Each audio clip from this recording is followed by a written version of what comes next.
Bonjour à tous et bienvenue dans ce nouveau tuto dans lequel je vais vous montrer une autre façon de faire une barre d'outils qui va vous servir de palette de couleurs. Donc je vous ai présenté comment faire une macro simple, comment faire une user-form, une fenêtre dans laquelle on va intégrer des boutons qui vont être liés à une action. Donc là je vais vous montrer le même principe mais pour vous créer en fait une palette de couleurs. Donc on avait vu comment intégrer des couleurs sur un bouton via des cellules en fait. Là on va le faire sur une user form. Donc on va d'abord commencer par intégrer un certain nombre de couleurs, autant qu'on veut en fait, dans la colonne A. On va se servir de cette colonne ensuite pour pouvoir interchanger les couleurs à notre guise, de façon simple.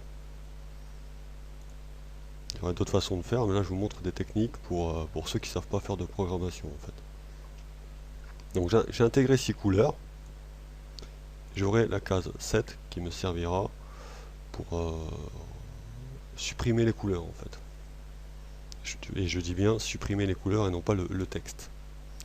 Donc on avait vu qu'on avait un bouton tableau, un bouton graphique, mais que ces deux boutons pouvaient être intégrés dans une user form comme ceci. Maintenant on va rajouter, on peut voir que j'ai rajouté un petit icône ici, une palette, voilà, qui ouvre une user form sur laquelle il y a 6 boutons qui correspondent aux 6 couleurs de la colonne A et un bouton supprimer pour effacer les couleurs.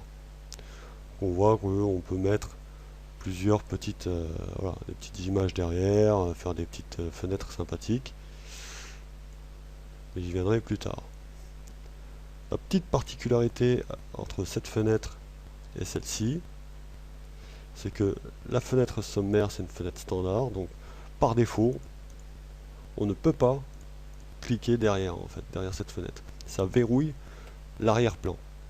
Ce qui n'est pas le cas dans cette fenêtre, puisqu'on va pouvoir aller sélectionner les formes qu'on veut et y mettre les couleurs qu'on veut. Donc on remarquera que la sélection que j'ai choisie prend la couleur, voilà, les couleurs qui sont ici. Donc couleur 1, je sélectionne couleur 1, c'est bien ma couleur 1 ici en case A1. Ma couleur 2, c'est bien le rouge en A2. Et ainsi de suite. Donc, si je supprime par contre, pas de souci, tout s'efface.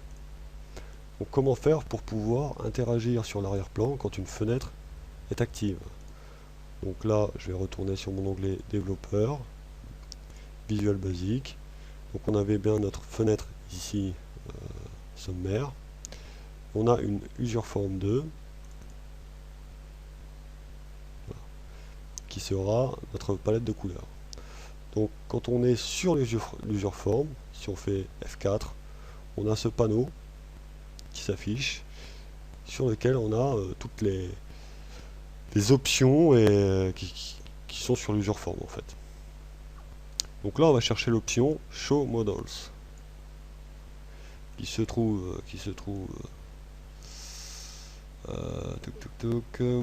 ici, voilà. Donc dans l'onglet comportement, alors vous pouvez classer par ordre alphabétique ou par catégorie. Par catégorie c'est plus simple ensuite pour vous repérer. Donc Show Models, par défaut, il est sur True. Là, il faudra le mettre sur False. Et à partir du moment où vous allez le mettre sur False, vous pourrez interagir sur l'arrière-plan alors que la fenêtre est active. Ensuite, si je change une couleur, donc je vais changer ici, je vais mettre du bleu, pourquoi pas. Je viens ici, ma couleur 3 sera du bleu. Si je change ici, que je remets mon violet d'origine, ma couleur 3 sera du violet. Donc c'est instantané quoi, même la fenêtre active, pas de souci, ça prend en compte. Donc ensuite vous pouvez interagir là je supprime ici. Je vais ouvrir ma fenêtre, pardon, ma fenêtre couleur, ensuite ma fenêtre sommaire. Je vais aller sur mon tableau, je vais faire ce que j'ai à faire, je reviens, je vais sur mon graphique, je fais ce que j'ai à faire, et ainsi de suite. Par contre, à l'inverse, je ne peux pas ouvrir la fenêtre sommaire et ensuite la fenêtre couleur. Parce que cette fenêtre, son paramètre Show Models est sur True. Si je vais sur mon onglet développeur, Visual Basic, donc je clique sur ma fenêtre, sur l'user form, attention de ne pas sélectionner un bouton, voilà. C'est bien l'user form qui est sélectionné. Je vais dans Show Models, donc dans comportement, là je suis pas sur le user form, faire autrement, je comprends pas ce que je veux. Ouais, voilà. Là, je suis bien sur l'user form. Je vais donc dans comportement, show models. Je vais sur false. Je recadre ma fenêtre. Voilà. Et maintenant, ça marchera. Je vais pouvoir aller ici et ici. Et interagir comme je le veux. Revenir, repartir, resélectionner, fermer, ouvrir. Voilà. Donc là, on est complètement libre. Ensuite, j'ai plus qu'à masquer ma colonne A, comme ceci. Et plus personne ne voit qu'on a une interface liée à la colonne A qui va nous permettre de choisir les couleurs liées au bouton. Voilà, ce tuto est maintenant terminé. Je vous remercie de l'avoir suivi et je vous dis à bientôt.